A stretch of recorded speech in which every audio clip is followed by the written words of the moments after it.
మంచిది. ప్రియమైన వాళ్ళారా, ఈ సమయంలో ప్రభువైన యేసుక్రీస్తు వారి నామమును బట్టి చేరి ఉంటున్న వీళ్ళందరికీ నా యొక్క హృదయపూర్వక వందనాలు తెలియజేసుకుంటున్నాను. అందరికీ వందనాలు. మంచిది. ప్రియమైన వాళ్ళారా, ఈ సమయంలో ప్రభువు మనలను తన కృప చేత ఆయన నడిపించాడు. ప్రభు ఈ మధ్యాహ్న వేళ ఈ మంచి ఈ వాతావరణంలో ప్రభు తన కృప చొప్పున మనలను దీవిస్తూ ఉన్నాడు. ప్రియమైన వాళ్ళారా, ఏ విషయాలలో ప్రభు మనలను అనేకమైన పాపము నుండి, శాపము నుండి మరి ఆయన తప్పించాడు. ఆయన అనేక మార్లు మనల్ని రక్షించాడు కదా, మనకు బాగా తెలుసు. అయితే అటు విషయాలన్నీ కూడా ప్రభు కృపలో ప్రభు యందు వచ్చి ఉన్న మనము ఆయనకు స్తుతులు చెల్లించుటలో ఎంతో విధేయులమై ఉన్నాం. ప్రియమైన వాళ్ళరా, దేవుని పరిశుద్ధ గ్రంథంలో మనం తెరిచినట్లయితే దేవుని వాక్యంలో నుండి కొన్ని విషయాలను మన తలంపులోకి తెచ్చుకుంటూ ఆ దేవుని నామాన్ని మనం మహిమపరుద్దాం. మొదటి యోహాను రాసిన పత్రిక, దయచేసి దేవుని పరిశుద్ధ గ్రంథాలు మనం తెరిచినట్లయితే మొదటి యోహాను రాసిన పత్రిక 4వ అధ్యాయము 2వ వచనాన్ని మనం చదువుకుందాం. యేసుక్రీస్తు శరీరధారి అయి వచ్చినని ఏ ఆత్మ ఒప్పుకొనునో అది దేవుని సంబంధమైనది. ఏ ఆత్మ యేసును ఒప్పుకొనదో అది దేవుని సంబంధమైనది కాదు. దీనిని బట్టి దేవుని ఆత్మను మీరెరుగుదురు. క్రీస్తు విరోధి ఆత్మ వచ్చునని మీరు వినని సంగతి ఇదే. ఇదివరకే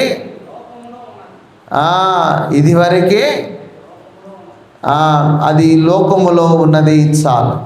దేవుడు తన వాక్యమును వినికిడిలో దీవించునుగాక. ఆమె ప్రార్థన చేసుకుందాం.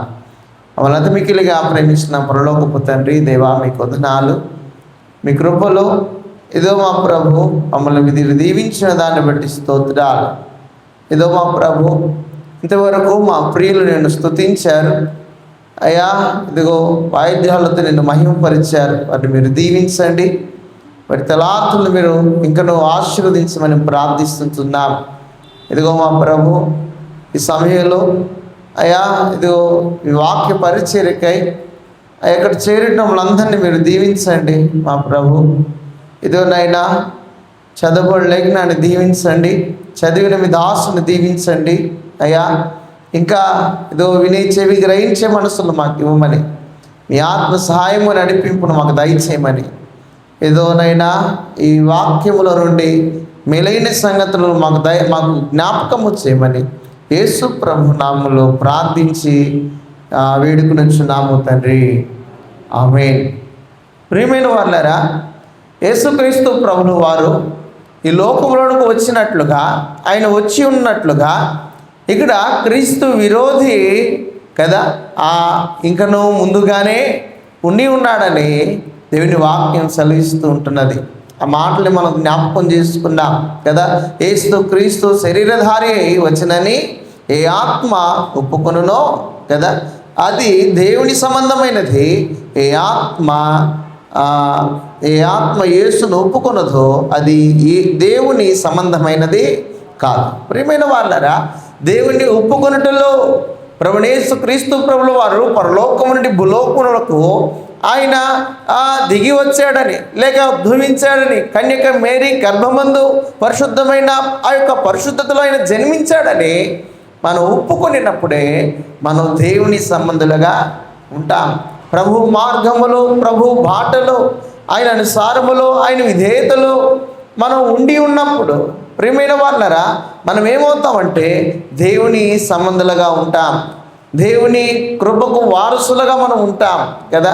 అప్పుడప్పుడు ఏదైతే మనం చేసే పని విషయమై ప్రియమైన వాళ్ళరా దాన్ని చేసిన దాన్ని బట్టి మనకు ప్రతిఫలం అనేది వస్తుంది కదా. సరిగా మన పనిని మనం చేసుకోకపోతే, ఉద్యోగమో వ్యాపారమో లేక ఆ కుటుంబం గృహంలో ఉంటున్న చిన్న చిన్న పనులు కదా, ఏవో కొన్ని చేసిన దాన్ని బట్టి లేక మనం సిద్ధపరిచిన దాన్ని బట్టి అది మనకేమవుతుందనంటే మనకు యోగ్యంగా ఉంటుంది. ప్రభువైన యేసుక్రీస్తు ప్రభుల వారు కూడా పరలోకం నుండి భూలోకమునకు వచ్చి ఆయన ఒక పని చేశాడు. ఆ పని ఆయన ఎలా చేశాడంటే కదా, ఆయన తన కృపను తన ప్రియులైన వారికి, లేక లోకం ఆ యొక్క దేవుని యొక్క సృష్టిని, లేక దేవుని నమ్మిన దేవుని దాసులను, దేవుని ప్రజలను ఆయన తన దగ్గరికి తీసుకొని వెళ్ళాలనుకున్న దేవుని యొక్క పని ఆయన ఎలా చేశాడంటే కదా, కార్యలోపము లేకుండా చేశాడు. ఆయన మీద వేలు చూపినట్లుగా, దేవుని మీద ఏ అబద్ధ సాక్ష్యము, ఆయనను ఏ మాత్రము హేతువు చెప్పనట్లుగా కదా, ఈయనలో పాపం ఉందని మీరు ఎవరైనా చూపగలరా? ప్రియమైన వాళ్ళరా, మరి ఎవరునో చూపలేకపోయారు. పిలాతు కూడా ఆయన అంటున్నాడు, ఈయనలో ఏ పాపమో లేదు, నాకు అగుపడలేదు. వారు కేకలు వేస్తున్నారు, వారు గంభీర ధ్వనితో వారు అపనింద వేస్తున్నారు, కానీ కదా మరి సాక్ష్యం ఏమి ఇచ్చారంటే ఈయనలో పాపమో లేదు, ఈయన పరిశుద్ధుడు. అయితే పరిశుద్ధుడైన దేవుణ్ణి ఎరుగుటలో మనం కూడా ఏమై ఉండాలంటే మనం చేసే పని మనం ఎరిగి ఉండాలి. దేవుని నమ్మి ఉన్నామంటే కాదు కదా, మనం ఆయన్ని ఇక్కడ అన్నట్లుగా ఆయన ఆత్మను మనం ఎరిగి ఉండాలి, ఆయనను మనం గ్రహించి ఉండాలి, దేవుని రాకను మనం గ్రహించాలి. అందుకే ఇక్కడ మాట్లాడుతూ యేసు క్రీస్తు శరీరధారి వచ్చనని ఏ ఆత్మ ఒప్పుకొనునో అది దేవుని సంబంధమైనది, ఏ ఆత్మ యేసును ఒప్పుకొనదో అది దేవుని సంబంధమైనది కాదు. దీనిని బట్టి ఏ దేవుని ఆత్మను మీరు ఎరుగుదురో క్రీస్తు విరోధి ఆత్మ వచ్చిందని మీరు వినిన సంగతి ఇదే. ప్రియమైన వాళ్ళరా, క్రీస్తు విరోధి వచ్చిన మరి పని కదా ఏం చేస్తుందంటే, నువ్వు బాగుంటావు, నువ్వు చక్కగా ఉంటావు కదా, ఇదే అవతో చెప్తుంది కదా, నీవు దేవదూత వలె ఉంటావు, నీవు దేవుని వలె ప్రకాశిస్తావు, నీకు కూడా గొప్ప ఘనత వస్తుంది, గొప్ప ఖ్యాతి వస్తుంది అని చెప్పినప్పుడు కదా అపవాదిని నమ్మింది. అపవాదిని నమ్మింది, దేవుని మాటను నిర్లక్ష్యం చేసింది, ఆజ్ఞ అతిక్రమము పాపము లోకములోనికి జ్వరబడింది.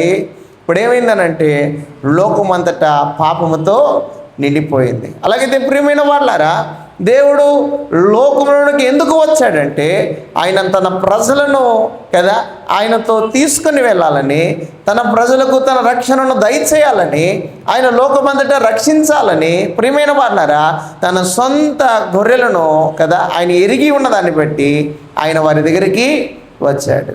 ఆయన నిజమైన కాపరి గనక, నిజమైన దేవుని ఆ యొక్క కుమారుని గనక, ఆయనలో ఉన్న సంబంధం అనుబంధం కదా తండ్రి అయిన దేవునికి మానవులైన మనకు సంధి కుదిర్చేందుకు ఆయన వచ్చాడు.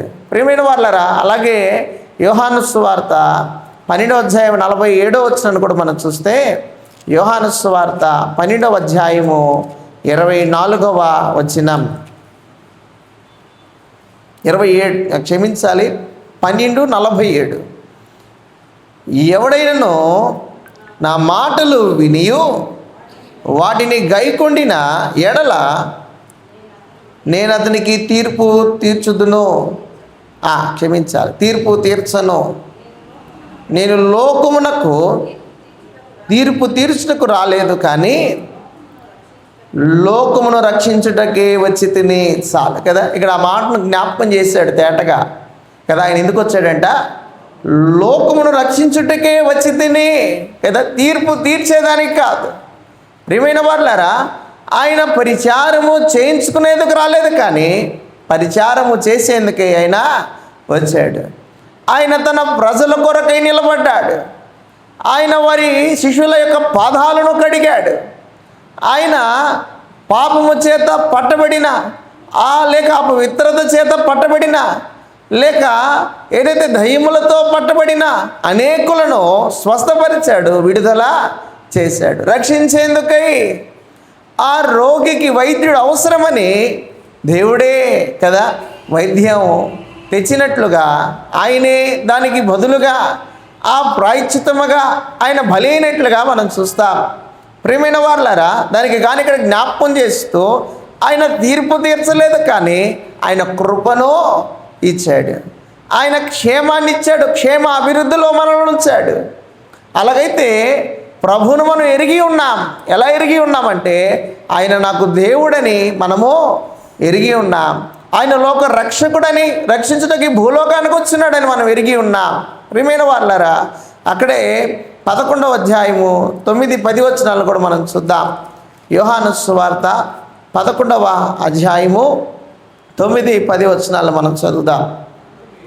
అందుకు యేసు, పగలు 12 గంటలు ఉన్నవి కదా, ఒకడు పగటి వేళ నడిచిన ఎడల ఈ లోకపు వెలుగును చూచును గనుక త్రొట్టిల్లా పడడు. అయితే రాత్రి వేళ ఒకడు నడిచిన ఎడల వాని యందు వెలుగు లేదు గనుక వాడు త్రొట్టిల్లా పడునని చెప్పాను. చాలు. ప్రియమైన వాళ్ళారా, వారి పడిపోయే స్థితిని ప్రభు జ్ఞాపకం చేస్తుంటున్నాడు. ఈనాడు అనేకులు వారి విశ్వాసములో, వారు కుటుంబంలో, వారు సంఘములో, వారు వ్యవస్థలో పడిపోతున్నారంటే కదా, వారి దేనిలో లేరంట, వెలుగులో లేరు, వారు చీకటిలో ఉన్నారు. అందుకే ప్రియమైన వాళ్ళారా, ఒక మాట ఉంది కదా, పరలోకమునుడు ఒక వెలుగు దిగి వచ్చాను, అది ప్రతి మనుష్యుడను వెలిగించుచున్నది. ప్రభువు వెలిగించున్నట్లుగా ఆయన ప్రకాశంగా ఉన్నాడు. ఏదైతే నీకు కావాల్సిన అవసరతనో ఆయన తనను తానే వ్యక్తపరుచుకున్నాడు కదా. మనం రక్షణ పొందాలని ఆ రక్షణ ఆయనే అయ్యాడు. మనకు కృప అవసరమని ఆ కృప తానే అయ్యాడు. మనకు ఒక పరిశుద్ధమైన బలి అవసరమని ఆ బలి ఆయనే అయ్యాడు. ఈనాడు ప్రియమైన వాళ్ళరా, దేవుడు తనలో నుండి మనకిస్తుంటున్నాడు, ఆయనది మనకిస్తుంటున్నాడు. లోకం ఇస్తున్నట్లుగా నేను మీకు ఈటలేదు కానీ కదా, ఆయన శక్తి చొప్పున లేక మహదైశ్వర్యము చొప్పున దేవునిలో నుండి ఆయనలో ఉన్న ప్రేమనే కదా, నాలో ఉన్న ప్రేమనే మీకు ఇచ్చుచున్నా. లోకం ఇచ్చినట్లుగా నేను మీకు ఇవ్వలేదు కదా. అంతలో కనపడి అంతలో మాయమయ్యే వంటి కదా మరి దేవుని ఆ కృప లేక ప్రేమ ఎంత మాత్రమో కాదు. ఆయనలో నిత్యమైనది, ఆయన నిత్యమైన వాడు, నిరంతరమైన వాడు. ఆల్ఫా ఒమేఘయు ఆయన, ప్రారంభం ఆయనే, ముగింపు ఆయనే. ప్రియమైన వాళ్ళరా, ఆయన మన దృష్టికి ఎలా ఉన్నాడంటే వెలుగుగా ఉన్నాడు. ఆ వెలుగు మనల్ని ఏం చేస్తుందంట, వెలిగించుచు ఉన్నది. ఈనాడు ఆయన చేత వెలిగించబడాలని, ఆయన మనకు వెలుగుగా ఉండాలని మనం అనుకోవాలి. అందుకే అక్కడ మాట్లాడుతూ ఆయన జ్ఞాపకం చేస్తూ, అందుకే యేసు పగలు కదా 12 గంటలు ఉన్నవి కదా, ఒకడు పగటి వేళ నడిచిన ఎడల ఈ లోకము వెలుగును చూచును గనుక తొట్టిల్లిపోడు. కనుక మనం ఏం చేయాలంటే బ్రతికి ఉండగా ప్రభువును ఎరిగి ఉండాలి. అందుకే ప్రభువును లోకములో వచ్చిన విషయాన్ని మనం గ్రహించి ఉండాలి. అందుకే ప్రారంభంలో మనం చదువుకున్నట్లుగా ఆయనను ఎందరు అంగీకరించుదరో కదా, ఆయన క్రీస్తుని, ఆయన ప్రభువని, ఆయన లోకములో వచ్చిన దాన్ని బట్టి ఆయనే ప్రభువని మనం గ్రహించిన ఎడల, నమ్ముకొని ఎడల మనం ఏమవుతామంటే మనం అబద్ధ క్రీస్తుకు లేక ఏదైతే క్రీస్తు విరోధికి మనం దాసోహమై పోతాం. ప్రియమైన వాళ్ళరా, ఇక్కడ కొన్ని విషయాలు ఉన్నాయి, మనం చూద్దాం. దేవుడు మనలను ఆయన కదా, ఆయన మనతో కూడా ఉంటున్నాడు కదా. యోహాను సువార్త 7వ అధ్యాయం 33వ వచనంలో మాట్లాడుతూ కదా, ప్రభు మనతో కూడా ఉన్నాడు. 7వ అధ్యాయం 33వ వచనం, యేసు ఇంకా కొంతకాలము నేను మీతో కూడా నుందును, తరువాత నన్ను పంపిన వాని యందు యొద్దకు వెలుదును. చాలు. ప్రియమైన వాళ్ళరా, తిరిగి ప్రభువు వెళ్ళినట్లుగా, ఇదిగో మనతో ఉండినట్లుగా ఆయన పరిస్థితుల్లో మనం చూస్తుంటున్నాం. యేసు ఇంకా కొంతకాలము నేను మీతో కూడా నుందును. ప్రియమైన వాళ్ళరా, ఆయన మనతో ఉండాలని, ఏదైతే మహోన్నతమైన దేవుని ఆ స్థలములో నుండి మహోన్నతమైన దేవుని ఘనత నుండి దిగి ప్రభు మనతో ఉంటానని. ఇక్కడ ప్రియమైన వాళ్ళారా, ఆయన వచ్చినది, ఆయన పనేమనంటే ఆయన దేవుడని, ఆయన లోక రక్షకుడిని, జగత్ పునాది వేసినవాడు ఆయనే అని ఆయన నిర్ధారిస్తుంటున్నాడు. అలాగే ఇక్కడ ప్రభు మాట్లాడుతూ మనతో ఉండేందుకై ప్రభు వచ్చాడు, మనతో సహవాసము చేయాలని కదా. మనం తరచుగా జ్ఞాపకం చేసుకుంటుంటాం కదా. ఆ జక్కయ్య ఆ జ్ఞాపకాన్ని మనం చూస్తే, ఇదిగో నేను నీతో కూడా కదా నీ ఇంట ఉండవలసి ఉన్నది, నువ్వేం చేస్తున్నావు, త్వరగా కిందకి దిగి రా. ప్రభు ఎక్కడున్నాడు? ప్రభు కింద ఉన్నాడు, జక్కయ్య పైన ఉన్నాడు. ప్రియమైన వాళ్ళారా, ప్రభు వారి కొరకు ఆయన దిగి వచ్చిన వాడిగా, మనను పిలిచిన వాడిగా, తన స్వరక్తము చేత సంపాదించిన వాడిగా ఉన్నాడు. ఈ రాత్రి ప్రియమైన వాళ్ళారా, ఈ ఉదయకాల సమయంలో మనందరము కూడా ప్రభు యొక్క రాకను, ఆయన యొక్క కృపను, దేవుని యొక్క శక్తిని, ఆయన మనకు దేవుడిగా ఉన్నాడని, ప్రభుని యేసుక్రీస్తు ప్రభుల వారు ఆయన లోక రక్షకుడిగా ఉన్నాడు, యేసుక్రీస్తు అందరికీ ప్రభువుగా ఉన్నాడని మనం ఎరిగిన వారమై ప్రభువును స్తుతించాలి. అందుకే ఇక్కడ అన్నట్లుగా తరువాత కదా, ఇక్కడ మీతో కూడా నుందును, తరువాత నన్ను పంపిన వాని యొద్దకు వెలుదును. ఆయన పంపిన వాని యొద్దకు వెళుతాడు. ఆయన పంపబడ్డాడు, లేక ఆయన మనతో మన పక్షముగా ఆయన నుండవలసి ఉండనట్లుగా ఆయన పంపబడిన వాడిగా ఉన్నాడు. ప్రియమైన వాళ్ళారా, అక్కడే 14-17 కూడా మనం చదివితే, 14వ అధ్యాయము 17వ వచనం, లోకము ఆయనను చూడదు, ఆయనను ఎరుగదు గనుక ఆయనను పొందనేరదు, మీరు ఆయనను ఎరుగుదురు. ఆయన మీతో కూడా నివసించను, మీలో ఉండును. 18, మిమ్మును అనాథులుగా విడువను, మీ యొద్దకు వత్తును. కొంతకాలమైన తర్వాత లోకము నన్ను మరి ఎన్నడూనూ చూడదు. చాలు. ప్రియమైన వాళ్ళారా, మిమ్మల్ని అనాథులుగా విడువను. అనేకమైన సందర్భాలలో కదా లోకములో మనం చూస్తే విడిచేవారు, లేక ఏదైతే కదా నిన్నటి దినాన ఒక న్యూస్ చూస్తే కదా, ఉదయకాలం సహోదరులు చూపిస్తే వాళ్ళ మీద పెట్టిన కేసు కంట కదా, వాడు ఎవరు కేసు పెట్టిన వాడు చంపేశారట కదా. వాళ్ళ ఆ బిడ్డని లేక వారి తల్లిని వారిని చంపేశాడు. ఇంటికి వచ్చి ఒక 2 గంటల్లో చేశాడంటే ఈ విపత్తు అంతా. ఇప్పుడు ప్రజెంట్ న్యూస్ కదా. తిరిగి వాళ్ళ ఇంటికి వచ్చి వాళ్ళ భార్యని వారి బిడ్డను కూడా చంపేశాడు. చంపి వాళ్ళ నాన్నకి ఫోన్ చేసి, ఇదిగో నేను చంపేశానని చెప్పి స్విచ్ ఆఫ్ చేసి వెళ్ళిపోయాడంట వాడేట. ఇక్కడ ఏమైపోయిందనంటే, ప్రియమైన వాళ్ళారా, ఏదైతే వారికి ఉంటున్నా ఆ యొక్క అతిక్రమాన్ని బట్టి, అపవాది వారిని మోసగించిన దాన్ని బట్టి వారు ఎలా ఉన్నారంటే బహుభయంకరంగా ఉన్నారు. ఈ రోజుల్లో ప్రియమైన వాళ్ళారా, నమ్మదగిన వాడు ఎవరైనా ఉన్నారంటే కదా ఆ ప్రభువు మాత్రమే కదా. ఇక్కడ అన్నట్లుగా ఆయన అన్నాడు, మిమ్మును అనాథులుగా విడువను. ప్రభు వారికి తోడై ఉన్నందుకై, ఆయన వారికి రక్షకుడై ఉన్నందుకై, రక్షించుటకై ప్రభు వచ్చిన రాకను మనం గ్రహించి లోబడి ఆయనకు భయపడితే మనకు మేలు కదా. మనం ఆయనకు భయపడితే మనకు మేలు కదా. భయపడడం అంటే ఏమనుకుంటాం కదా, ఏమో గజగజ వణికిపోయి ఏమో ఓరినాయనో కదా, ఇలాంటివి కాదు ఆయన అనుకునేవి. ఆయనను ప్రేమించాలని, ఆయన ప్రేమలో భయం, ఆయన విశ్వాసములో భయం, ఆయన ఏదైతే సన్నిహితములో, సత్సంబంధములో, అనుబంధములో, ఆయన సన్నిధికి వచ్చుటలో, ఆయన వాక్యాన్ని ధ్యానించుటలో, ప్రభువును ఆరాధించుటలో, ఆయనలో ఆనందించుటలో ఎప్పుడు మనం ఏమి ఉండాలంటే నిమగ్నమై ఉంటూ ఆయనకు భయపడినప్పుడు ఇక్కడ మనం ఏమవుతామంటే మనం ఎన్నటికీ కదా, మనం ఏమవుతామంటే ఇక్కడ అన్నట్లుగా మనం విడవబడం కదా. మనం విడవబడం. ప్రభువు మనల్ని ఎత్తుకొని ఉన్నాడు. ఆయన మనలను కదా, దేవుని యందు మనందరం ఎలా ఉన్నామంటే ఆయన చేసే పనుల విషయమై మనందరము కూడా కదా విధేయులుగా మనం ఉంటాం. ప్రియమైన వాళ్ళారా, అక్కడనే దయచేసి నిర్గమకాండము 33వ అధ్యాయం 3వ వచనంలో కూడా మాట్లాడుతూ, నిర్గమకాండం 33వ అధ్యాయము 3వ వచనం.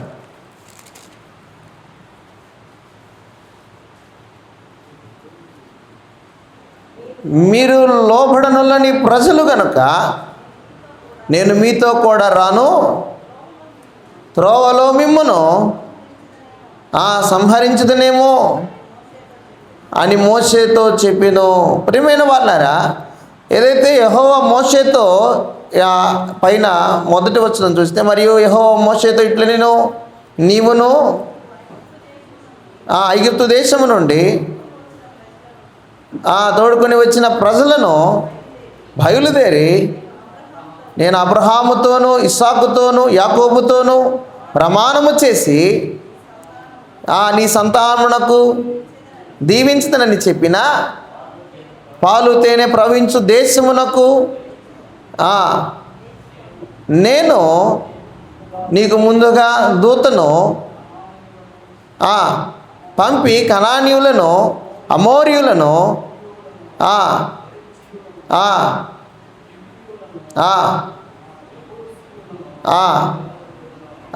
చాలు. ప్రియమైన వాళ్ళారా, ఇక్కడ ఏదైతే వారి వచ్చిన రాకను ప్రభు మాటకు వారు లోబడి దేవునిలో వారు ఉన్నదాన్ని బట్టి ఇక్కడ ఏమవుతున్నారంటే 3వ వచనంలో మాట్లాడుతూ ఆయన మాట్లాడుతూ మీరు లోబడనోళ్ళని ప్రజలు కనుక నేను మీతో కూడా రాను కదా. వస్తే ఒకవేళ ఏమవుతుందంట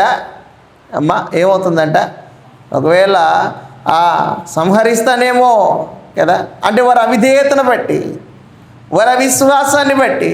ప్రియమైన వాళ్ళరా, ఎందరూ దేవుని నమ్మి దేవుని లోబడనోళ్ళని ప్రజలుగా దేవునిలో వారు ఉన్నారో వారు ఏమయ్యారంటే వారు అరణ్యములోనే వారు ఏమయ్యారు, వారు సంహరించబడ్డారు, వారు తొలగిపోయారు, దేవుని కృపను కోల్పోయారు.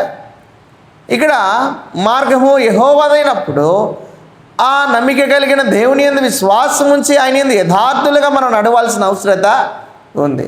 అందుకే ఇక్కడ మాట్లాడుతూ మోషేతో కూడా ఒక కాలంలో, అయ్యా ఒకవేళ ఇదిగో వీరి యందు నీవు కోపిస్తే, ఇదిగో వీరిని సంహరిస్తే, ఇదిగో నీ నామానికి ఇదిగో ఏవైనా కదా మచ్చ కలుగుతుందేమో, ఒకవేళ నీ నామానికి అవమానం కలుగుతుందేమో, ఇదిగో వారి దేవుడు ఇలా తీసుకొచ్చి వారిని చంపేశాడని అంటారేమో అని మోషే యెహోవా దేవునితో మాట్లాడినప్పుడు ఆయన అట్టి పరిస్థితులలో కూడా ఏదైతే వారి నిలిచి ఉన్న దాన్ని బట్టి మోషే ఏదైతే పదాజ్ఞలను ప్రభు ద్వారా పొందుకున్నప్పుడు తిరిగి ఆయన దిగి వచ్చినప్పుడు ప్రియమైన వాళ్ళారా వారు భయంకరమైన స్థితిని దేవుడు చూచాడు. అలాగైతే మీరు యెహోవా దేవుని యందు విశ్వాసం ఉంచినట్లా మీరు ఇటువైపుకు రాండన్నప్పుడు వారు వచ్చిన వారు, లోబడిన వారు, భయపడిన వారు రక్షించబడ్డారు. లోబడనోళ్ళని ప్రజలు కదా అక్కడనే అగాధమునకు దిగిపోయారు. ప్రియమైన వాళ్ళారా, ఇక్కడ దేవుని యొక్క కఠినాన్ని మనం చూస్తాం, దేవుని యొక్క ఉగ్రతను మనం చూస్తాం. ఎందుకనంటే ఎప్పుడైతే మనం ఆయన నమ్మిన విషయములలో మనం యథార్థత చూపలేము. ఇక్కడ ప్రభు ఉగ్రతను మనం చూస్తుంటున్నాం. ఇది దేవుని యందు దేవుడు మనకిచ్చిన ప్రణాళిక. అయితే ఎప్పుడైతే యేసుక్రీస్తు ప్రభువునందు మనం ఏమయ్యామంటే కృపనొందిన వారిగా ఉన్నాం. లోబడనొల్లని ప్రజలైనప్పటికీ, ఆయనను సేవించని ప్రజలైనప్పటికీ, ఆయనను ప్రేమించని ప్రజలైనప్పటికీ ప్రభు వారిని సందర్శించాడు, ప్రభు వారిని ప్రేమించాడు. వారి మారు మనస్సును బట్టి ప్రభు వారిని తన వారిగా చేర్చుకున్నాడు. అబ్రహాము సంతానములోనికి ప్రభు చేర్చాడు. ఇక్కడ అన్నట్లుగా ప్రియమైన వాళ్ళు అబ్రహామునకు చేసిన ప్రమాణము లేక వాగ్దానమునకు ఇక్కడ ఏమైందనంటే పాలు తేనె ప్రవహించు దేశమునకు వారిని వారసులుగా చేస్తున్నట్లుగా ప్రభువు నమ్మిన దేవుని ప్రజలను వారిని వారసులుగా చేశాడు. ఈనాడు ప్రియమైన వాళ్ళారా, మోషే అయినప్పటికీ ఒకవేళ అక్కడ దేవునికి వేరై ఉంటే దేవుడు మోషేను కూడా ఏం చేశాడు కదా, ఆ వాగ్దాన భూమిలోనికి ప్రవేశింపలేదు. ఈనాడు ప్రియమైన వాళ్ళారా, నీవు నేను కూడా ప్రభువైన యేసుక్రీస్తు ప్రభువారు వచ్చిన రాకను మనం విధేయత చూపించాలి. మనం లోబడాలి, ఆయన దేవునిగా మనం నమ్మాలి. ఒకవేళ ప్రియమైన వాళ్ళారా లోబడినట్లయితే మనం ఏమవుతాం? ఒక కాలం ఉంది, ఆ కాలంలో మనం విడవబడిన వారిగా ఉంటాం.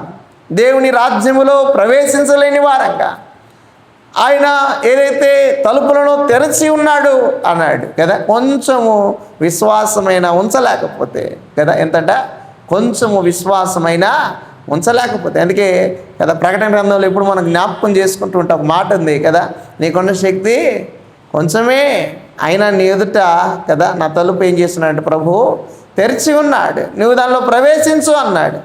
కొంచెము విశ్వాసమైన చూపించలేకపోతే మనం ఏమవుతాం కదా, నువ్వు ఆనాటికి ఆ తలుపుల దగ్గరికి వెళ్ళినప్పుడు అవి నీ కొరకు తెరుచుకొనా లేవు. ప్రియమైన వాళ్ళారా, రక్షింపబడినట్లయితే, ప్రభువును తన సొంత రక్షగా ఎన్నుకొనకపోతే, దేవుని స్వరాన్ని ఎరుగకపోతే, బ్రతికి ఉండగా ప్రభువును స్తుతించకపోతే, అందుకే ఒక మాట ఉంది కదా, బ్రతికి ఉండగా కదా ప్రభువుని ఏం చేయాలంట? స్తుతించాలి. మృతులే కదా కదా, మృతులైనాక మరి ఎన్నటికీ ప్రభువుని ఏం చేయలేం? స్తుతించలేం. ప్రియమైన వాళ్ళారా, స్తుతించలేని మన పరిస్థితిని మనం జ్ఞాపకం చేసుకోవాలి. సిద్ధపడి ఉండిన దేవుని విశ్వాసం, దేవుని కృప, ఆయన సిద్ధపడ్డాడు, పంపబడ్డాడు. అయ్యా ఇదిగో నీవు నా ప్రజల కొరకు భూలోకమునకు వెళ్ళాలి, వెళ్ళి నా నిమిత్తమై నీవు కదా నా ప్రజల నిమిత్తమై నువ్వేం చేయాలంటే అందరి కొరకు కదా బలియాగముగా ఉండాలి. అలాగే ప్రభువా, ఇదిగో నిన్ను కొడతారు, అలాగేనయ్యా, ఇదిగో నిన్ను సిలువ వేస్తారు, అలాగే ప్రభువా కదా, ప్రతి పరిస్థితులను ఆయనను లోబడిన వాడిగా, శిరసావహించిన వాడిగా. ఈనాడు ప్రియమైన వాళ్ళారా, ఈ కఠినాన్ని మనం అంగీకరిస్తే, ఇక్కడ అన్నాడు కదా, లోబడనొల్లని ప్రజలు అంట కదా, 3వ వచనంలో, మీరు లోబడనొల్లని ప్రజలు గనక నేను మీతో కూడా రాను కదా, త్రోవలో మిమ్మును సంహరించదనేమో అని మోషేతో చెప్పాను. ప్రియమైన వాళ్ళారా, ఏదైతే వారి లోబడితనాన్ని బట్టి, వారి అవిశ్వాసాన్ని బట్టి ఈరోజు మనం కూడా జ్ఞాపకం చేసుకోవాలి. మనం లోబడిన వారిగా ఉంటే దేవుడు మనతో కూడా ఏం చేస్తాడు? అమ్మా, దేవుడు మనతో కూడా వస్తాడు. ఆ సహవాసము, సమాధానము మనతో కూడా ఉంటుంది. వెంటాడుతాడు ఆయన వెంటాడుతాడు కదా. నీ వద్దన్నా ఆయన నీతోనే ఉంటాడు, నువ్వు రానన్నా నిన్ను తెచ్చుకుంటాడు, నీవు కాదన్నా నిన్ను ఆయన విడిచిపెట్టేవాడు కాదు. అందుకే ఏం చేయాలంటే ఆయన వెంట మనం ఉండాలి. 2వ దినవృత్తాంతాలు 19:11 మనం చూద్దాం దయచేసి. 2వ దినవృత్తాంతాలు గ్రంథము 19వ అధ్యాయము 11వ వచనం.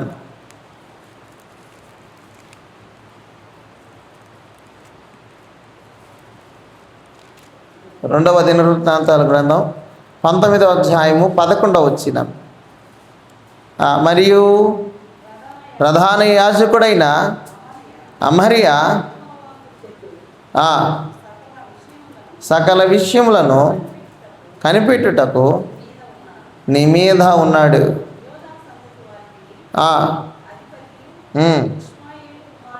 ఇష్మాయేలు కుమారుడకు జబద్యరాజు పైవాడిగా ఉన్నాడు. లేవీయులు మీకు పరిచారకులుగా ఉన్నారు. ధైర్యము వహించుడి, మేలు చేయుటకై యెహోవా మీతో కూడా ఉన్నాడు. ప్రియమైన వాళ్ళారా, మరి మనం మేలు పొందుకుంటున్నామా? ఏదైతే వంటున్న పరిస్థితిని ఇక్కడ అంటున్నట్లుగా ప్రియమైన వాళ్ళారా, మరియు కదా ప్రధాన యాజకుడైన అమర్యా యెహోవాకు చెందు సకల విషయములలో కదా. ఇక్కడ ఎలా ఉన్నాడంటే ఆయన వారితో కూడా ఉన్నాడు. ఆయన వారిని ప్రేరేపించాడు, వారిని ప్రోత్సహించిన వాడిగా ఉన్నాడు. ఇక్కడ అన్నట్లుగా మేలు చేయుటకై యెహోవా మీకు తోడుగా ఉన్నాడు కదా, మీతో కూడా ఉన్నాడు. ఈనాడు ప్రియమైన వాళ్ళారా, నువ్వు మేలు చేస్తున్నావా, కీడు చేస్తున్నావా, ఆయనకు లోబడుతున్నావా, ఆయనకు లోబడటం లేదా? ప్రియమైన వాళ్ళారా, దేవుని రాకను నీవు లోబడుతున్నావా, నీవు లోబడటం లేదా? ఆయన నమ్ముతున్నావా, నమ్మటం లేదా అనే దాన్ని బట్టి నీకేం కలుగుతుందంటే ఆయన తోడు, ఆయన సహాయం నీకు కలుగుతుంది. ప్రియమైన వాళ్ళారా, పాపము మనది, శాపము మనది కదా, ఇష్టము మనది, లేక విశ్వాసము మనది ఉంచినప్పుడు కదా, ఏదైనా పని చేసినప్పుడు ఆ పని విషయమే మనం దాన్ని చేసిన దాన్ని బట్టి మనకు ప్రతిఫలం లభిస్తుంది. కాబట్టి ఇక్కడ మనం ఏం చేయాలంటే ప్రభువును అన్ని విషయాలలో మనం గైకొనిన వారిగా ఉండాలి. ఆయనకు మనం అప్పగించుకొనిన వారిగా, ఆయన కృపకు వారసులుగా మనం ఉండాలి. ఇక్కడ మనం చూస్తే మొట్టమొదటి విషయం మత్తయి రాసిన సువార్త 28వ అధ్యాయము 20వ వచనాన్ని మనం చూద్దాం. మత్తయి రాసిన సువార్త 28వ అధ్యాయము 20వ వచనం. 28:20 నేను మీకు ఏ సంగతులను ఆజ్ఞాపించుతునో వాటన్నిటినీ గైకొనిన వలనని వారికి బోధించుడి. ఇదిగో నేను యుగ సమాప్తి వరకు సదాకాలము మీతో కూడా ఉన్నానని వారితో చెప్పాను. చాలు. ప్రియమైన వాళ్ళారా, ప్రభువైన యేసుక్రీస్తు ప్రభువు వారు అక్కడ మాట్లాడుతూ నేను కదా ఏ సంగతులను ఆజ్ఞాపించుతునో వాటన్నిటినీ గైకొన వలనని వారికి బోధించుడి. ప్రియమైన వాళ్ళారా, ఇక్కడ బోధించినప్పుడు వారు లోబడినప్పుడు ఇక్కడ ఏమవుతుందంటే సదాకాలం మీతో కూడా ఉన్నానని వారితో చెప్పాను. సదాకాలము ప్రభువు వారితో కూడా ఉంటున్నాడు. ఆయన వెళ్ళిన రాకను బట్టి కదా, ప్రారంభంలో ప్రభువు ఆయన తను తాను దేవుని దృష్టిలో యోగ్యమైన వాడిగా, పంపబడిన వాడిగా, దేవుని చేత ఆదేశము పొందిన వాడిగా ఆయన ఉన్నాడు. ఇక్కడ తండ్రి అయిన దేవుని యొక్క మరి పరిస్థితులు మనం చూసుకుంటే మనం ఉగ్రతకు లేక అనేకమైన కఠినమైన దేవుని యొక్క ఆ యొక్క కృపకు మనం వారసులుగా ఉన్నాం. అయితే ప్రియమైన వాళ్ళారా, ప్రభువైన యేసుక్రీస్తు యొక్క కృపను మనం చూస్తే ఆయన మనను ప్రేమించాడు, తన స్వరక్తము చేత మనలను సంపాదించాడు. ఆయనలో కఠినము లేదు, ఆయనలో ఎంత మాత్రము ఉగ్రత లేదు. ఆయన తన కృప చేత మనలను సంధి చేసిన వాడిగా ఉన్నాడు. ఈనాడు మనం పొందుకున్న ఈ ప్రేమ, శాంతి, సమాధానాలు ప్రభువైన యేసుక్రీస్తు ప్రభువుల వారు మనకిస్తే వచ్చాయి. అది అనుభవిస్తుంటున్నాం. మనం ప్రభువును స్తుతించాలి. ఇక్కడ మనం ప్రభువును జ్ఞాపకం చేసుకోవాలి. దానికి గాను ప్రభువు మనతో ఉన్నాడని ఆయన మనకు చెప్తుంటున్న మాటలు మనం గ్రహిస్తుంటున్నాం. మనతో ఉండినట్లుగా మనం ఏం చేయాలంటే మనం లోబడిన ప్రజలుగా ఉండాలి. లోబడిన ప్రజలుగా ఉండాలి. అలా ఉండిన మన పరిస్థితులలో ప్రభువు మనకు తోడుగా ఉన్నాడు. ప్రియమైన వాళ్ళారా, అలాగే కొన్ని విషయాలు మనం చూస్తే ఎస్తేరు గ్రంథం 4వ అధ్యాయం 14వ వచనాన్ని మనం చూస్తే, ఎస్తేరు గ్రంథము 4వ అధ్యాయము 14వ వచనం,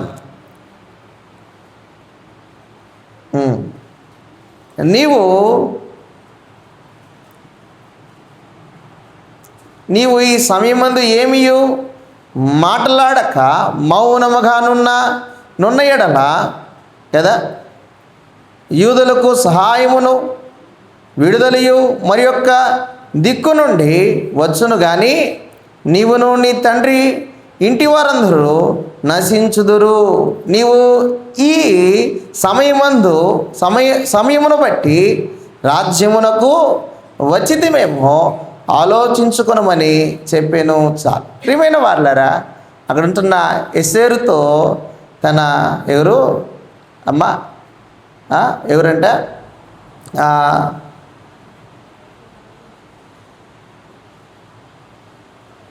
మొర్దెకై కదా, మొర్దెకై చెప్తుంటున్నాడు.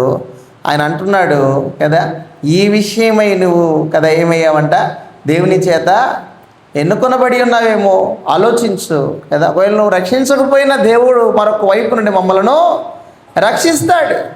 ప్రియమైన వాళ్ళారా, ఇక్కడ రక్షించేవాడు ప్రభువు కదా. అయితే మధ్యలో నీ పాత్ర ఏందనేది మనం ఆలోచన చేసుకోవాలి కదా. దేవునికి మనకు దేవునిలో ఉన్న అనుబంధ జీవితం కదా, సత్సంబంధం. నీ పని ఏమో గ్రహించుకునేటప్పుడు ప్రభువా ఇదిగో నన్ను వాడుకోనాయనా అని నీవు అడిగినప్పుడు ప్రభు నిన్ను వాడుకుని నీ ఉన్న పరిస్థితిని నువ్వు గ్రహిస్తే ఇక్కడ అన్నట్లుగా ఎస్తేరుతో మాట మాట్లాడుతూ నీవు ఈ సమయమందు కదా, ఈ సమయమందు ఏమీ మాట్లాడక మౌనముగా నుండి నేడలా కదా, దేవుడు మరొక వైపు నుండి ఏం చేస్తాడంట, సహాయాన్ని రప్పిస్తాడు. అయితే ఈ విషయమై కదా, మరి ఈ విషయమై నువ్వు వచ్చున్నావేమో కదా, నీవు ఈ సమయమందు బట్టి రాజ్యములకు ఏమేమంట వచ్చితేవేమో ఆలోచించుకోనమని చెప్పాను కదా. ఏ విషయంలో ప్రియమైన వాళ్ళారా మనం దేవుని చేత రక్షించబడ్డామో, ఏ విషయము చేత దేవుని సంఘములో మనం ఉన్నామో, ఏ పని చేత దేవుని చేత ఎన్నుకొనబడ్డామో మనం ఏం చేయాలంట, ఆలోచించుకోవాలి. ఒకవేళ మనం ఆలోచించుకోకపోతే, మనం లోబడిన వాళ్ళని ప్రజలుగా ఉంటే, దేవుని బట్టియే మనం రక్షింపబడి ఉన్నామని మనం ఆలోచించుకొనకపోతే ప్రియమైన వాళ్ళారా మనం వ్యర్థమైపోతాం.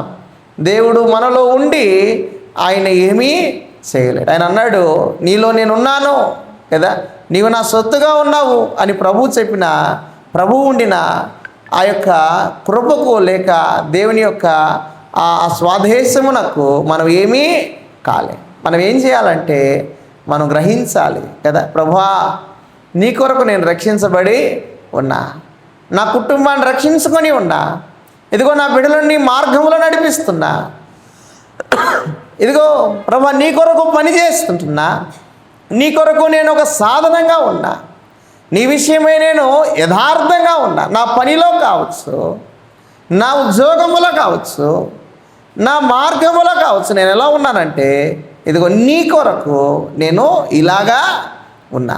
ప్రియమైన వాళ్ళారు అనేకులు కదా కొన్నిసార్లు అడిగినప్పుడు, అయ్యా నువ్వు ఎందుకు ఇలా ఉన్నావంటే కదా, నా ప్రభు కొరకు నేను ఇలాగా ఉన్నాను కదా. ఆ గుడ్డివాడు విషయమై చెప్తూ శిష్యులు అంటున్నారు, దేవుడు అంటున్నాడు, అయ్యా వీడు ఎందుకు ఇలా ఉన్నాడు పుట్టి గుడ్డివాడిగా అంటే, దేవుని నా మహిమార్థమై కదా వీడిలాగా ఉన్నాడు. అంటే దేవుడు రావాలని వాడిని రక్షించాలని పుట్టి గుడ్డివాడిగా ఆ గుడ్డివాడు ఉన్నాడు. ఎందుకు మన పరిస్థితులు ఇలా ఉన్నాయంటే దేవుని చేత రక్షించబడాలని, దేవుని చేత విమోచించబడాలని, ఆయన కృపలో మనం మరింత హెచ్చించబడాలని ప్రభువు మనలను ఎన్నుకున్నాడు. ప్రియమైన వాళ్ళారా ఆయన ఎన్నికని గౌరవించినప్పుడు, ఆయనకు లోబడినప్పుడు దేవుడు భయంకరమైన కదా ఆపద నుండి ఇబ్బంది నుండి మనలను తప్పిస్తాడు కదా. ఆయన ప్రజలుగా లోబడిన ప్రజలుగా మనం ఉంటున్నాం. ప్రియమైన వాళ్ళారా చివరిగా కీర్తనల గ్రంథం 78వ కీర్తన 38వ వచనాన్ని మనం చూద్దాం. కీర్తనలు 78, 38 వచనాన్ని మనం చూద్దాం.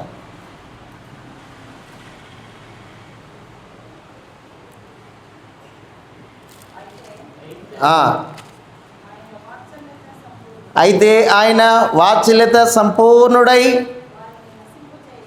వారిని నశింపజేయక వారి దోషమును పరిహరించువాడు తన ఉగ్రతను ఏమాత్రమును రేపుకొనక పలుమార్లు కోపము అణుచుకొనువాడు.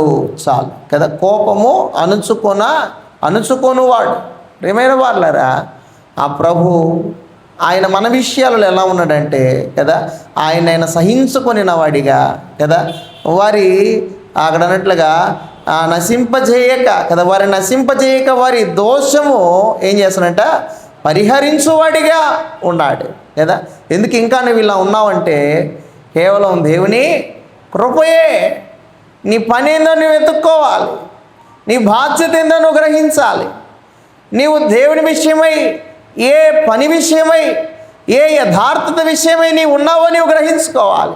అలా ఉంటే ప్రియమైన వాళ్ళరా నీవు ఆశీర్వదించబడతావు, వాగ్దాన భూమిలో ప్రవేశిస్తావు. ఇవన్నీ తాత్కాలికం కదా, ఈ ఉద్యోగాలు, ఈ పనులు, లేక ఈ సంపద, ఈ ఐశ్వర్యం ప్రియమైన వాళ్ళరా ఇది జీర్ణించుకోవటం కొద్ది కష్టమే. కానీ ఒక దినం ఇవి కాదు మనల్ని పరలోకాన్ని తీసుకోబోయే కదా. నీ ఆత్మ ఎంత పరిపూర్ణమైందో ప్రభు దాన్ని చూస్తున్నాడు కదా. రోజు మనం 3 పూటలు భోంచేసి కదా, అవసరమైతే ఇంకో పూట కూడా మన దాంట్లో మనం మన మన మన జీవితంలో మనం యాడ్ చేసుకోవచ్చు. అయితే ప్రియమైన వాళ్ళారా, ఏవేవో సంతోషాలు, ఏవేవో ధననిధులు, ఐశ్వర్యాలు మనం తెచ్చుకోండొచ్చు, కానీ మన ఆత్మ బలంగా లేకపోతే, పరిశుద్ధాత్మ ఆభరణం మన మీద లేకపోతే మనం దేవునికి కనపడం కదా. ఒకవేళ మనం కనబడాలని మనం ఏమైనా చేస్తుండొచ్చు, కానీ దేవునికి కనబడాలని మనం ఏం చేస్తున్నాం? దేవుడు మనకు కనబడినట్లుగా, ఆయన రక్షణ మనకు దొరుకునట్లుగా, ఆయన కృపకు మన వారసులకున్నట్లుగా ప్రభు తనను తానే అప్పగించుకున్నాడు, రిక్తునిగా అయిపోయాడు. ఆయన ఎలా ఉన్నాడంటే మన కొరకై సిలువలో వేలాడుతూ ఉన్నాడు. ఈయనేం దేవుడు కదా. అప్పుడప్పుడు ఏదైనా యేసుక్రీస్తు ప్రభు సిలువలో వేలాడుతున్న ఆ పటాన్ని కదా, లేక ఆ చిత్రాన్ని మనం చూస్తే ఈయన ఎందుకు ఇలా ఉన్నాడు కదా, ఈయనకి ఎలాంటి కదా ఏం లేవు, వాహనాలు లేవా, ఈయనకి ఎలాంటి ఆయుధాలు లేవా అంటే కదా, ప్రియమైన వాళ్ళారా, ఆయన యుద్ధం చేసేదానికి లేడు. ఆయన ఎలా ఉన్నాడు? ప్రేమించేదానికి ఉన్నాడు. ఈయన ఎందుకు ఇలా ఉన్నాడు అంటే ఈయన నీ కోసం అలాగా ఉన్నాడు, నీ కోసం అలాగా ఉన్నాడు. ప్రియమైన వాళ్ళారా, ఈరోజు ప్రభు నీ కొరకు ఉన్న పరిస్థితి నువ్వు గ్రహించి నువ్వు అలా కాలేదని నీవేం చేయాలి? సంతోషించాలి. నీ పాపము, నీ దోషము నిన్ను పరలోకానికి చేర్చదు. అయితే ప్రభువైన యేసుక్రీస్తు ప్రభు యొక్క కృప సర్వలోక పాపం నుండి మనల్ని విడుదల చేస్తుంది. ఇక్కడ అన్నట్లుగా ఆయన తన కోపాన్ని అణుచుకొని ఉన్నాడంట కదా. ఇక్కడ రేగు కొనక, ఇక్కడ అన్నట్లుగా తన ఉగ్రతను ఏమాత్రమును రేగు కొనక పలుమార్లు కోపమును అణుచుకొనినవాడు కదా. కొన్నిసార్లు మనం చేసే పనులు మనకే కోపం వస్తాయి కదా. మన బిడ్డలు చేసే కోపాలు కూడా మనకు ఏమొస్తాయి? కోపం వస్తాయి. ఎందుక ఈయన ఇట్లా చేస్తాడు, ఎందుకు ఈమె ఇట్లా చేస్తుంది కదా, ఎందుకు వీడు ఇట్లా చేస్తున్నాడు కానీ కోపం వచ్చినప్పుడు మనం కొడితే కదా, అలా దేవునికి మన విషయాల్లో కూడా కోపం వచ్చినప్పుడు దేవుడు కూడా కొట్టాడు అనుకోండి కదా, మనం ఇక్కడ ఉండం. ప్రియమైన వాళ్ళారా, ఆయన అణుచుకుంటున్నాడంట, సహించుకుంటున్నాడంట. ఆయన అన్నట్లుగా ప్రియమైన వాళ్ళారా కదా, ఆయన మన విషయమై తండ్రి అయిన దేవునికి విజ్ఞాపనము చేస్తాడు. తండ్రి వీరేమి చేయించిన వీరెరుగక వీరిని క్షమించండి అయ్యా. ఈరోజు ప్రియమైన వాళ్ళు క్షమాపణను బట్టి మనం ఇక్కడ ఉన్నాం, మనం దాని కృతజ్ఞులం. మనం ఏం చేయాలంటే దాన్ని గ్రహించి మనం ఉంటున్న ఆ పుట్టి గుడ్డివాడు రక్షించబడిన లేక స్వస్థపడిన తర్వాత వాడు కనులారా చూసి ఆయన దేవుణ్ణి మహిమపరిచాడు కదా, దేవుణ్ణి మహిమపరిచాడు. వాడి దగ్గర ఉన్న బట్టను కదా, ఆ విషయాన్ని మనం బాగా జ్ఞాపకం చేసుకోవాలి. వాడు అప్పటిదాకా చలిగాచుకున్న ఆ దుప్పటి కావచ్చు, లేక దేహాన్ని కాచుకున్నాడో చలి కాచుకున్నాడో, అది ఎంత తోడుగా ఉండిందో దాన్ని విడిచిపెట్టాడు కదా. దాన్ని ఏం చేశాడు? విడిచిపెట్టాడు. ఆ పాపాన్ని విడిచిపెట్టినట్లుగా, ఇక్కడ తన పాత స్థితిని విడిచిపెట్టినట్లుగా, తన స్వబుద్ధిని ఆధారం చేసుకొనక ఇప్పుడు మనం కూడా ఏం చేయాలంటే దేవుని మీద ఆధారపడాలి. నా దేవుని మీద ఆధారపడాలి. ఆధారపడినప్పుడు మనం ఏమవుతామంటే మనం దేవుని చేత రక్షించబడిన వారిగా, ఆయన కృపకు వారసులుగా దేవుని వాగ్దాన భూమిలో మనం ఉంటాం. ప్రియమైన వాళ్ళారా, ఎన్నో విషయాలు ఉన్నాయి. అయితే అటు వాటన్నిటిలో ప్రభు మనల్ని నడిపిస్తుంటున్నాడు, ఆయన ఓర్చుకుంటున్నాడు. ఆయన మన లోబడిన వాళ్ళని ప్రజలుగా ఉన్నప్పుడు మనను కదా ఆ తండ్రి అయిన దేవునికి కలిగినట్లుగా ప్రభువైన యేసుక్రీస్తు ప్రభువులు కలగలేదు, కానీ ఆయన మనను ప్రేమిస్తూ ఉన్నాడు. గ్రహిద్దాం. ఒకవేళ మనలో ఈ మధ్యాహ్నం వేళ ఏవైనా లోపాలు పాపాలు ఉంటే ప్రభువుని అడుగుదాం. అయ్యా నేను పాపిని, నన్ను క్షమించని ప్రభువులో మనల్ని మనం ఒప్పుకున్నట్టు ఆయన కదా ప్రారంభంలో మనం ప్రారంభిద్దాం. ప్రభు కృపలో మన వారసులుగా ఉందాం. దేవుని రాజ్యమునకు మనం కదా అది మనకు స్వాస్థ్యంగా, మన దేవునికి మనం స్వాస్థ్యంగా ఉండినట్లుగా ఆ దేవుడు మనల్ని దీవించునగాక. ఆమె మన వినికిడిలో ఈ కొద్ది వాక్యాన్ని ఆశీర్వదించునగాక. ఆమె ప్రార్థన చేసుకుందాం. తలలో ఉంచి కళ్ళు మూసుకున్నట్లయితే చిన్న ప్రార్థన. మహోన్నతుడా, కృపగల దేవా, మా కృపకు ఆసీనుడా, మా దేవా మీకు స్తోత్రాలు, వందనాలు. మా ప్రభు నీ కృపలో ఇదిగో ప్రభా మేమేమై ఉన్నామో మేము తెలుసుకున్నాం. ఆయన మీరు ఈ భూలోకానికి వచ్చి మా కొరకై చేసిన గొప్ప మేలులను ఇదిగో మేము ఆలోచింపజేస్తుంటున్నాం. మా దేవా, మమ్మల్ని ఆలోచింపజేస్తుంటున్నాం. మా దేవా మీకు స్తోత్రాలు. ఇదిగోనైనా మా అతిక్రమ క్రియలు, మా పరిస్థితులు, మా స్థితిగతులు మమ్మల్ని దోషులుగా అయ్యా ఇదిగో అయా ఇదిగో నాయన మమ్మల్ని గాయపరిచేవిగా ఉంటుండగా, ఇదిగో నాయన పాపముకు శాపమునకు మమ్మల్ని అయా మృంగివేస్తుంటుండగా మా దేవా, ఇదిగో ఈ మధ్యాహ్నం వేళ మీ సన్నిధిలో ఒప్పుకొనుచున్నాం మా ప్రభు. ఇదిగో మేము పాపులము నాయన, మమ్మల్ని క్షమించండి. నీ కృప చేత మమ్మల్ని రక్షించిన దాన్ని బట్టి మీకు స్తోత్రాలు. అయా మీరు మా ఎడల మీరు కృప చూపుతున్నారు నాయన, మీ కోపాన్ని ఇదిగో మీరు అణుచుకుంటున్నారు మా దేవా, మీకు స్తోత్రాలు. అయా మీకు కోపించక మా మీద కృప చూపుతున్న మా దేవా, మీకు స్తోత్రాలు చెల్లిస్తూ ఈ సమయంలో మాకును మా హృదయాలలో మీరు కొలువై ఉండమని, అయా మా గృహాలకు మీరు రక్షణ ఇచ్చిన దాన్ని బట్టి స్తోత్రాలు చెల్లిస్తూ, నడిచిన వారమును బట్టి స్తోత్రాలు. ఈ వారం అంతా కూడా మీరు మాకు తోడుగా ఉండమని, ఈ సమయం ఇదిగో నాయన అనేక పరిస్థితులలో మాకు దేవుడిగా ఉన్న మా దేవా, మీకు స్తోత్రం. యెహోవా దేవుడిగా గల జనులు ధన్యులని చెప్పిన మీ వాక్కు, అటు ధన్యతను మాకు ప్రసాదించిన మా దేవా స్తోత్రాలు. దానికి గాను మీరు చేసిన గొప్ప బలియాగాన్ని నేను తలపోసుకొని ఉండగా మీకు స్తుతులు స్తోత్రాలు చెల్లిస్తూ, వినిన వాణి మా హృదయాలలో మీ కార్యాన్ని జరిగించమని, అయా నేను నిబంధత నిగ్రహము క్రమము కలిగి ఉండినంతకై సహాయం చేయమని, నజరేయుడైన యేసుక్రీస్తు ప్రభు నామములో మమ్మల్ని వాడుకొనమని మిక్కిలిగా వేడుకొనుచున్నాము తండ్రి. ఆమేన్.